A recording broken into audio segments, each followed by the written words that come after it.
अस्सलाम वालेकुम दोस्तों, अक्सर स्टूडेंट्स हमसे पूछते हैं कि ऑस्ट्रिया की एम्बेसी में का जो है अटेस्टेशन, लीगलाइजेशन, वेरिफिकेशन प्रोसेस क्या है। तो मैंने सोचा एक वीडियो बना के आपके साथ शेयर कर दी जाए ताकि जो स्टूडेंट भी अपना जो है ना वेरिफिकेशन और लीगलाइजेशन का प्रोसेस करवाना चाहते हैं उनके पता चल जाए कि क्या क्या चीज़ें उनको करनी है, कैसे करना है, प्रोसेस क्या है, फ़ीस कितनी होगी और ये सारी चीज़ें पता चल जाए। आपने ये वीडियो आखिर तक देखनी है। मैं आपके सारे क्वेश्चन का जवाब आपको इसमें मिल जाएगा और कि आपने अपॉइंटमेंट कैसे लेनी है, डॉक्यूमेंट्स कौन कौन से रिक्वायर्ड होते हैं और इसके अलावा प्रोसेस किस तरह से होता है, फ़ीस कितनी है और टाइम कितना लगेगा। ये सारी चीज़ें आपको इस वीडियो में जो है ना क्लियर हो जाएंगी। इसके अलावा मैं आपको कुछ टिप्स भी दूंगा, आपको देखते रहिएगा ताकि जो है ना आपका प्रोसेस ये आसान हो जाए। दोस्तों, मैं हूं तनवीर अब्बास और आप देख रहे हैं WSL कंसल्टेंट यूट्यूब चैनल। दोस्तों, हम वीडियो स्टार्ट करते हैं। तो जो सबसे पहला क्वेश्चन है कि वेरिफिकेशन और लीगलाइजेशन में फ़र्क क्या है। देखिए, दो चीज़ें हैं, ये बेसिकली दो प्रोसेस हैं। एक है कि सबसे पहले आपकी डॉक्यूमेंट्स वेरिफिकेशन होती है, उसके बाद आपकी डॉक्यूमेंट्स लीगलाइजेशन होती है।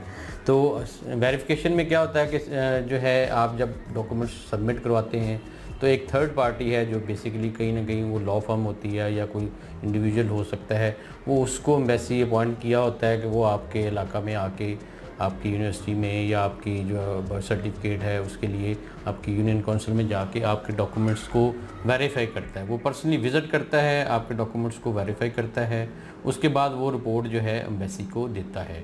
तो बेसिकली वेरिफिकेशन एक इंडिविजुअल के ज़रिए या एक फर्म के ज़रिए करवाई जाती है, इसको एक वेरिफिकेशन का प्रोसेस कहते हैं। उसके बाद आता है लीगलाइजेशन। जब आपके वेरीफाइड डॉक्यूमेंट्स हो जाते हैं, उसके बाद क्या करता है कि एम्बेसी उसको आपको दोबारा से बुला के उन डॉक्यूमेंट्स को लीगलाइज कर देती है। बेसिकली जिसको हम अटेस्टेशन बोलते हैं, ये एक इसको ऑस्ट्रियन जो है एम्बेसी उसको लीगलाइजेशन प्रोसेस कहती है कि जब एक डॉक्यूमेंट जिसके ऊपर स्टैंप लग जाती है वो एक लीगल डॉक्यूमेंट हो जाता है, तो इसलिए उसको कहते हैं कि ये एक लीगलाइज प्रोसेस है। अटेस्टेशन हम उसको अटेस्टेशन कह देते हैं, वो उसको लीगलाइजेशन कहते हैं। तो इसमें ये बेसिकली दो प्रोसेस का जो है ना ये मजमूआ है, वेरिफिकेशन एंड लीगलाइजेशन, या उसको वेरिफिकेशन एंड अटेस्टेशन भी लोग कह देते हैं। अब आ जाते हैं, हमारा दूसरा क्वेश्चन है कि डॉक्यूमेंट्स क्या क्या रिक्वायर्ड होते हैं। देखिए, एजुकेशनल डॉक्यूमेंट्स आपको रिक्वायर्ड होते हैं, एलिजिबिलिटी लेटर रिक्वायर्ड होता है, बर्थ सर्टिफिकेट आपको रिक्वायर्ड होता है और डिजिटलाइज्ड पुलिस रिपोर्ट जो है ना रिक्वायर्ड होती है। मैं एजुकेशन डॉक्यूमेंट्स के ऊपर थोड़ा सा आपको बता दूं कि वो किस तरह से चाहिए होते हैं। मैट्रिक और इंटरमीडिएट के जो डॉक्यूमेंट्स होते हैं वो आपने IBCC और आप मिनिस्ट्री ऑफ फॉरेन ऑफिस से अटेस्ट करवा के उनके ऊपर स्टैम्प वगैरह लगवा के फिर आपने इनको प्रेजेंट करना है, वो तब वो एक्सेप्टेबल होंगे। इस तरह अगर आपके बैचलर और मास्टर डिग्री के डॉक्यूमेंट्स हैं तो उनको आपने HEC से टेस्ट करवाना है, उसके बाद मिनिस्ट्री ऑफ फॉरेन ऑफिस से करवा के देन आपने उसको एम्बेसी में प्रेजेंट करना है। इसके बाद आप एलिजिबिलिटी लेटर आप यूनिवर्सिटी से बनवाते हैं तो वो भी आपने जो है सिर्फ मिनिस्ट्री ऑफ फॉरेन ऑफिस से करवाना है। अगर आपका IELTS या इस अलावा कोई डॉक्यूमेंट है तो वो भी आपने मिनिस्ट्री ऑफ फॉरेन ऑफिस से ही करवा के देना है। बर्थ सर्टिफिकेट आपने अपनी यूनियन काउंसिल से बनवाना है, यूनियन काउंसिल से बनवा के आपने जो है उसको अपना मिनिस्ट्री ऑफ फॉरेन ऑफिस से अटेस्ट करवा के देन आपने सबमिट करवाना है। इसके अलावा डिजिटलाइज पुलिस रिपोर्ट, ये बेसिकली डिजिटलाइज पुलिस रिपोर्ट अब उन्होंने मेंशन किया हुआ है। ये अब जो है पुलिस रिपोर्ट पहले तो एक सिंपल सी बन जाती थी, लेकिन अब वो एक बाकायदा उसके ऊपर स्कैन कोड होता है, वो वेरीफाइड होती है, कहीं से भी आप उसको वेरीफाई वो कर सकते हैं। इसलिए वो आपने स्पेशल जाएंगे, अब जब आप DPO ऑफिस या पुलिस का खिदमत मरकज़ है वहाँ पर जाएं तो आपको डिजिटलाइज पुलिस रिपोर्ट मिल जाएगी। वो आपने मिनिस्ट्री ऑफ फॉरेन ऑफिस से टेस्ट करवानी है और वो आपने सबमिट करवा देनी है। दोस्तों, टिप्स इसमें मैं आपको एक बात थोड़ी सी आपको देता हूँ कि आपने जब अपना बर्थ सर्टिफिकेट बनवाना है तो वो आपने ख़ुद भी जाके यूनियन काउंसिल से उसको देख लेना है कि वो उसका रिकॉर्ड है। अगर वो रिकॉर्ड नहीं है तो आपने उसको रिकॉर्ड को इंटर करवा लेना है ताकि अगर कोई बंदा वेरिफिकेशन के लिए आए तो उसकी आपका डॉक्यूमेंट वेरीफाई होना चाहिए। पुलिस रिपोर्ट आपने 1 माह से ज़्यादा पुरानी नहीं पहले बनवानी, क्योंकि फिर अगर आपका सबमिट करवाया तो आपके अगर ऑलरेडी 3-4 माह पुरानी है तो वो आपका दोबारा से आपको फिर बनवा के देनी पड़ेगी, उसमें आपका टाइम ज़्यादा लग जाएगा। इसलिए आपने कोशिश करना है पुलिस रिपोर्ट कम से कम 1 माह से ज़्यादा पुरानी ना हो। तो दोस्तों, ये तो थे डॉक्यूमेंट्स कि जो आपने एम्बेसी में लेके जाने और आपने जो है ना अपने इसको वेरिफिकेशन करवानी है। अपॉइंटमेंट कैसे लेनी है दोस्तों, तीसरा जो क्वेश्चन होता है कि ये अपॉइंटमेंट कैसे लेनी है। तो अपॉइंटमेंट जो है आपको ईमेल के ज़रिए अपॉइंटमेंट लेनी पड़ती है। ईमेल जो है टेम्पलेट ईमेल में आपको अपनी डिस्क्रिप्शन में मैंने शेयर कर दी है, आप वो देख सकते हैं। आपने एम्बेसी को ईमेल लेनी है, वो ईमेल भेजेंगे और जो है ना उसके बाद आपने एम्बेसी को विज़िट भी करना। विज़िट कहाँ पे करना है, आपने इस्लामाबाद में उनका ऑफिस है, वहाँ पे आपको जाना पड़ेगा। एड्रेस भी मैंने डिस्क्रिप्शन में मेंशन कर दिया है, आप वो देख सकते हैं कि जो है कहाँ पे आपने जाना है। तो आपने अपॉइंटमेंट लेके जो आपको वो डेट टाइम देंगे उस दिन आपने कम से कम भी जो है जल्दी पहुँचना है। 30 मिनट पहले आपने पहुंच जाना है, आधा घंटा पहले पहुंच जाना है। अगर आप 30 मिनट लेट हो गए अपनी अपॉइंटमेंट से तो आपकी अपॉइंटमेंट कैंसिल कर देंगे और आपको जो है ना दोबारा से अपॉइंटमेंट लेनी पड़ेगी। और अगर आप दूर से कहीं आए हैं तो फिर आपका ये सारा वो जो आप खर्चा करके जाएंगे वो आपका नुकसान हो जाएगा। इसलिए आपने कोशिश करनी है कि अपॉइंटमेंट वाले दिन टाइम पर पहुँच जाए। अच्छा, चौथा जो है अब आ जाता है क्वेश्चन है जी प्रोसेस क्या है और फ़ी कितनी होगी। वेरिफिकेशन प्रोसेस की हम सबसे पहले बात कर लेते हैं कि सबसे पहले वेरिफिकेशन होगी, इसलिए प्रोसेस उसका वेरिफिकेशन क्या है। अपॉइंटमेंट वाले दिन आप जब पहुंच गए वहां पर तो आपने ओरिजिनल डॉक्यूमेंट्स लेके जाने, आपके जितने भी ओरिजिनल डॉक्यूमेंट्स जो मैंने ऊपर आपको बता दिए हैं वो सारे आपने लेके जाने हैं।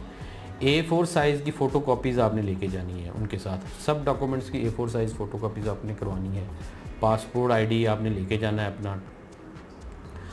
अगर आप खुद नहीं जा रहे, लेट्स सपोज अगर आप नहीं जा रहे, आपकी जगह पे कोई और बंदा जा रहा है तो उसको आपने अपना ऑथराइजेशन लेटर बना के देना है और वो भी नोटरी पब्लिक से आपने टेस्ट करवा के देना है। और जो बंदे जिसको आपने ऑथराइज़ किया है वो अपना ID कार्ड, अपना पासपोर्ट लेके जाएगा जो उसकी वेरिफिकेशन देगा कि ये वही बंदा है जो कि आपके ब्याह पर डॉक्यूमेंट्स लेके आया है। अच्छा, वेरिफिकेशन की अब हम बात करते हैं कि वेरिफिकेशन के प्रोसेस की फ़ीस क्या है। तो दोस्तों आजकल 2020 में जो फ़ीस इस वक्त चल रही है वो है 22,800 रुपया। अगर आप जब जाएंगे तो 22,800 रुपया आप वेरिफिकेशन के लिए पे करके आ जाएंगे। अगर आपकी वेरिफिकेशन सेकंड वेरिफिकेशन आपको करवानी पड़ जाती है, लेट्स सपोज अगर आपके डॉक्यूमेंट्स एक दफ़ा आपने सबमिट करवाए और बाद में आपको कोई मिस हो गया, कोई आपको डॉक्यूमेंट दोबारा से देना पड़ गया या वेरिफिकेशन दोबारा से करवानी पड़ गई तो फ़ीस आपकी 22,800 नहीं है, ये है 11,400। सेकंड वेरिफिकेशन के लिए 11,400 रुपये फ़ीस होती है जो कि आपने देनी होगी। दोस्तों अब आप जाते हैं, अगला स्टेप है कि लीगलाइजेशन प्रोसेस क्या है और उसकी कितनी फ़ीस है, जो अगला क्वेश्चन है। आपकी वेरिफिकेशन अगर पॉजिटिव आ गई तो एम्बेसी आपको खुद कॉल करेगी और आपको दोबारा से अपॉइंटमेंट देगी कि आप जी आ जाएँ फ़लाँ दिन विज़िट करें और इस टाइम पे आपने विज़िट करना है और आपका सारी डिटेल आपको बता देगी कि आपने किस किस दिन विज़िट करना है और क्या आपका टाइमिंग होगी। उस दिन आपने क्या करना है, उस दिन आपने सिर्फ अपना ID कार्ड वगैरह लेके जाना है, अपना पासपोर्ट वगैरह लेके जाना है और आपने लीगलाइजेशन की जो है ना फ़ी पे करनी है। वो आजकल जो चल रही है 2020 में वो 80 यूरो पर डॉक्यूमेंट है। जितने भी आपके डॉक्यूमेंट जिनके ऊपर स्टैम्प होगी, जो वेरीफाइड हो चुके हुए हैं, उनके ऊपर जब वो स्टैम्प लगाएंगे तो आपसे 80 यूरो पर डॉक्यूमेंट वो चार्ज करेंगे। वो आपने उनको उनके इक्विवेलेंट पाकिस्तानी रुपीज़ में पेमेंट करनी होगी, ठीक है। वो आप अपना देख लीजिएगा, जो भी यूरो का रेट चल रहा होगा उसके मुताबिक जो है 80 यूरो के हिसाब से आपने उनको पैसे पाकिस्तानी रुपीज़ में दे देने हैं। उसके बाद एम्बेसी आपको स्टिकर लगाकर, स्टैंप लगाकर आपको डॉक्यूमेंट सारे वापस कर देगी। अच्छा, अब आ जाता है क्वेश्चन आपका नेक्स्ट है जी कि आपने कितना टाइम इसमें सारे प्रोसेस में लगेगा। दोस्तों इसमें 4 से 6 हफ्ते लग सकते हैं, इससे ज़्यादा भी लग सकते हैं। ये डिपेंड करता है आपकी वेरिफिकेशन। अगर आपकी वेरिफिकेशन डॉक्यूमेंट्स आपके ठीक हैं, सारी चीज़ें ठीक हैं, वेरिफिकेशन का प्रोसेस जल्दी हो जाएगा तो लीगलाइजेशन का प्रोसेस तो बहुत जल्दी हो जाता है, क्योंकि आपको जैसे ही वेरिफिकेशन हो जाती है वो आपको फ़ौरन कॉल कर देते हैं और आप जाके अपने डॉक्यूमेंट्स के ऊपर लीगलाइजेशन वाली स्टैम्प लगवा लेते हैं। तो ये सारा प्रोसेस आपका 4 से 6 हफ्ते में हो सकता है और इससे ज़्यादा भी टाइम लग सकता है। ये डिपेंड करता है हर इंडिविजुअल के। यूजुअली जो है 4 से 6 हफ्तों में ये वाला प्रोसेस सारा हो जाता है अपॉइंटमेंट लेने के बाद। उम्मीद है आपको ये वाली वीडियो पसंद आई होगी। अगर आपको वीडियो पसंद आई है तो आप इसको लाइक और शेयर भी कर दें और हमारे चैनल को सब्सक्राइब भी कर दें। इसके साथ ही मैं इजाज़त चाहता हूँ। अल्लाह हाफ़िज़।